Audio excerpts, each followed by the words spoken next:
आचार्य गोविंद देवगिरी हमारे साथ हैं, राम जन्मभूमि ट्रस्ट के कोषाध्यक्ष हैं। बहुत ही अहम भूमिका निभा रहे हैं आप।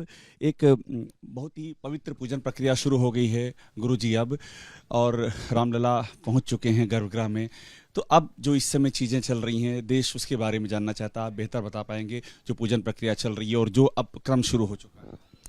देश की सुदृढ़ता के लिए, देश के लोगों के सुख शांति के लिए और पूरे विश्व के मांगल्य के लिए भगवान श्री राम अयोध्या जी के जन्मस्थानीय भव्य मंदिर में अब विराजमान होने वाले हैं।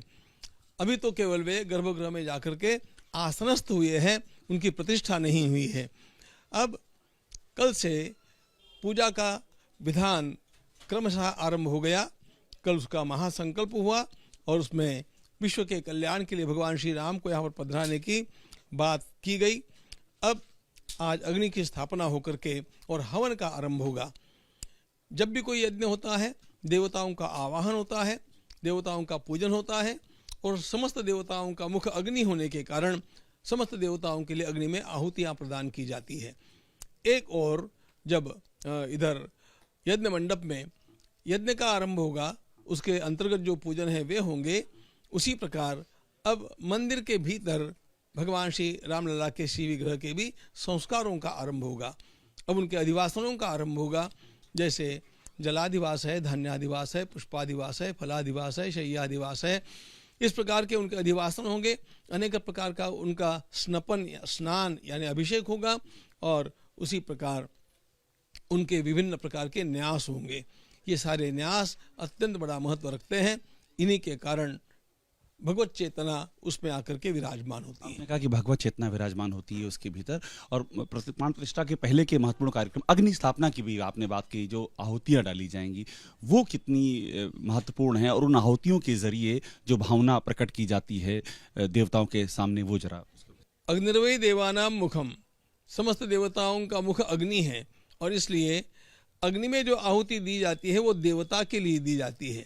जैसे हमारे मुख में हम ग्रास लेते हैं और पोषण सभी अंगों का होता है, उसी प्रकार अग्नि में आहुति भिन्न भिन्न देवताओं के नाम लेकर के उनके लिए दी जाती है।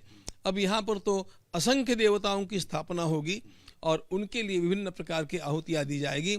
उनमें ग्रह है, मातृकाएँ हैं और सभी प्रकार के जो मंडल है उन मंडल के देवता हैं, और मुख्य रूप से भगवान श्री राम का पूरा परिवार, उनकी भी सभी की आहुतियों का अर्थ है पूजन के माध्यम से उनको संतुष्ट करना। आपने बहुत महत्वपूर्ण बताया भगवान श्री राम के पूरे परिवार का आपने ये जो दिया है। रामलला की अभी तो उनकी अपनी मूर्ति है, लेकिन राम दरबार भी बन रहा है प्रथम तल में, तो पूरे परिवार के लिए जो आपने कहा ये बहुत ही महत्वपूर्ण हो जाए। रामलला की स्थापना हो रही है, लेकिन यज्ञ के विधान के अंतर्गत हम किसी भी देवता को सशक्तिक आहूत करते हैं।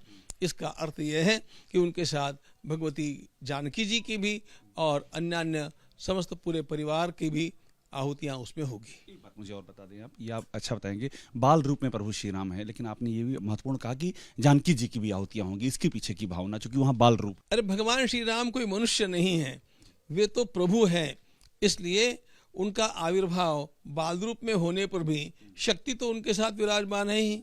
इसलिए आहुतियाँ यज्ञ के वैदिक विधान के अनुसार सभी की होगी, स्थापना रामलला की होगी। अंतिम प्रश्न आपसे मेरा, पर प्रभु हमने जो तस्वीर देखी है बहुत ही भव्य तस्वीर है, नेत्र भी उनके बंद हैं और एक वक्ष पे हमने देखा एक वस्त्र पड़ा हुआ है। इसके बारे में जरा बताएं, इसका क्या आशय है और कब प्रभु श्री राम का जो दिव्य स्वरूप है वो कब हम देख पाएं? दिनांक 22 की तिथि का निर्धारण इसीलिए हुआ है कि उसी दिन आप सभी को उनका पूर्ण दर्शन प्राप्त होगा।